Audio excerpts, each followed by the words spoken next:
Vīrusi. Pirmās liecības par vīrusu eksistenci ieguva krievu botāniķis Dmitrijs Ivanovskis 1892. gadā.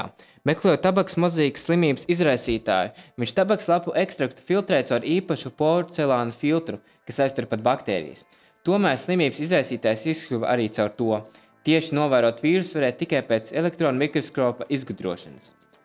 Vīrusi ir ļoti sīki parazīti, kurus nevar pieskaitīt nevienai organismu valstī. Vīrusi ir daudz mazāki par baktērijām, tie ir 10 līdz 300 mikrometrus lieli. Vīrusu var saskatīt vienīgi elektronu mikroskopā, kuru palielinājums var sasniegt pat miljonus reižu. Uzbūves ziņā vīrusi ir ļoti vienkārši. Tie sastāv no nukleīnu skābju molekulām, jeb DNS vai RNS, kas ir ieslēgts olbaltumvielu afalkā. Vīrusu nevar uzskatīt par šūnām, jo tiem nav enerģijas ieguves avota, citoplazmas, organīdu, kā arī šūnas membrānas. Tiem nav ribosomu, ar kuras palīdzību būtu iespējams sintezēt olbaltumvielas. Ārpus saimnieku organisma šūnas vīrusi nespēja ne augt, ne vairoties. Tie vairojas vienīgi pēc iekļūšanas konkrētās šūnās, tāpēc vīrusu dēvē par obligātiem iekššūnas parazītiem. Vīrusiem piemīt tādas dzīvības pazīmes kā pielāgošanās noteiktai videi, jeb saimnieku šūnai, vairošanās, mainība un iedzimtība. Tajā pašā laikā tiem nav šūnas uzbūves un tie nespēja patstāvīgi veikt vielmaiņu. Vīrusu olbaltumvielu apvalks palīdz tiem iekļūt noteiktā organisma šūnā. To ģenētiskais materiāls iespiež saimnieku organismu ģenētiskajā materiālā, un šūnas ar savu fermentu sistēmu nodrošina vīrusu vairošanās. Arī paša saimnieku organismu šūnu vielmaiņā notiek ievērojams pārmaiņas, kas bieži izraisa to bojājēju. Vīrusi ir daudzu slimību izraisītāji.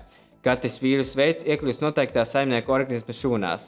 Cilvēkiem vīrusu izraisa tādas infekcijas kā, piemēram, masals, beibakas, herpes, kārpas, parotītu, jeb cūciņas, bērnu trieku, gripu, kā arī, piemēram, tādu slimību kā aids, iegūto imūndeficīta sindromu, kuru izraisa specifiski vīrusi saukt arī par HIV, kuru parazitē saimnieku organismi leikocītos, iznīcina tos un līdz ar to padara neefektīvu visu imūnsistēmas darbību. Saslimšana sākas ar vīrusu iekļūšanu organismā, saukt arī par inficēšanos.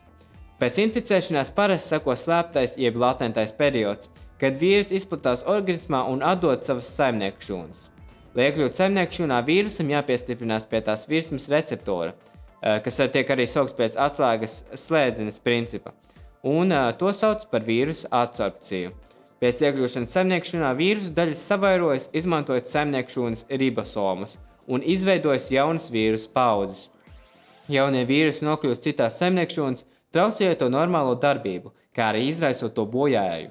Tas rada traucējums visā organisma darbībā, slimības simptomu parādīšanos. Lai cīnītos ar vīrusiem, aktivizējas organisma imūnsistēma, kura sāk izstrādāt antivielas. Slimības ilgums ir atkarīgs no tā, cik ilgs laiks nepieciešams vīrusu likvidēšanai. Atsevišķu slimību gadījumā organisma imūnsistēma nespēja iznīcināt savairojušos vīrusus un saslimšana beidzas ar nāvi, jeb letāli. Tāda slimība, piemēram, ir trakumsērga, kuras gadījumā tiek traucēta nervu sistēmas darbība. Lai nesaslimtu ar trakumsērgu, pēc nonākšanas saskarsmē ar slimu dzīvnieku nepieciešams nekavējoties ievadīt gatavas antivielas, saņemt serumu. Imūnšūnas, kas nonākuši kontaktā ar novājinātiem, saslimšanu neizraisošiem vīrusiem, sāk izstrādāt pret tiem specifiskas antivielas. Tās nodrošina turpmāko organisma aizsardzību pret šo vīrusu. Ar vakcīnu palīdzību ir apkarota tāda slimība kā bakas. Daudz grūtāk ir izvairīties no gripas, jo šo slimību izraisītajiem bieži notiek mutācijas un ātri veidojas jaunas vīrusu formas, pret kurām organisma nav izstrādājusies imunitāte. Organismā pret vīrusiem darbojas arī universāla antiviela, saukt arī par interferonu. To izdala vīrusu inficētas šūnas. Interferons piesaistās neinficētajām šūnām un paaugstina to pretestību pret infekciju. Vīrusus, kur parazitē baktērijas, sauc arī par bakteriofāgiem jeb fāgiem. Eksistē daudz bakteriofāgu veidu. Parasti baktērija iekļūst tikai bakteriofāgā nukleīnskābes daļa, bet olbaltumvielu apvalks paliek ārpus tās.